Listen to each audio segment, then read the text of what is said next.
ตัวแรงแจ๊บใครวะเนี่ยพี่เบิ้มเจอจอม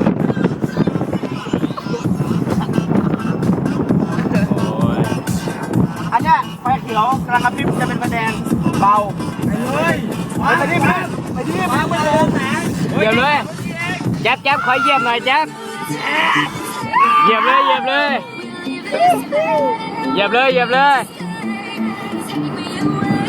ไม้มันจะขึ้นได้เท่าไหร่จูวะ ฟอร์จูเนอร์เดิมๆนะครับผมอาจจะยุบทั้งคัน ฟอร์จูเนอร์เดิม โอ้ยวิโก้พ่อกูแรงกว่านี้อีกเหยียบเบรกแล้วกูเหยียบเบรกแค่แล้ว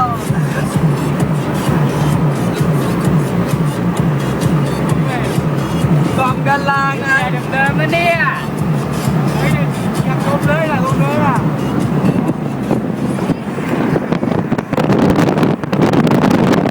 ยียบเบรกแค่แล้ว สายใหญ่แล้วเฮ้ยเขาบอกไม่ได้ยินเสียงเพลงเลยทับจัดเลย ดังเลย อ้าวเจ้าจอม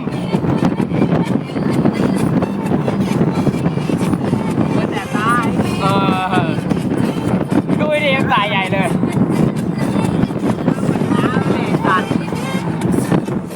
ไอ้จอมเป็นไอ้ชายไอ้บิ๊กอัดพูดถึง แซดสามเกียร์แล้วนั้น พูดถึง Fortuner หน่อยเป็นไง Fortuner ผมซื้อมาร้อน4 ล้านบาท ร้านเก็ดที่อ่ะ มีอัพแบบบนโทนเสียงแซดๆดังแฮดออกกลางลำหัวฉีดข้างหน้าคาร์บอนออฟแบบบนโทน ถ้าปิดเพลงหน่อยจะฟังเสียงแซด กระจกคัสแควร์ อ่านมาเลยอ่านมาเลย เฮ้ยมันลืมแล้วนะ อ่านมาเลย กระจกคัสแควร์กระจกคัสแควร์ดิฟฟี่เต็มหน้ารถออกกลางลำ3 เกียร์เท่านั้น เกียร์แข็งด้วย เกียร์มันแข็ง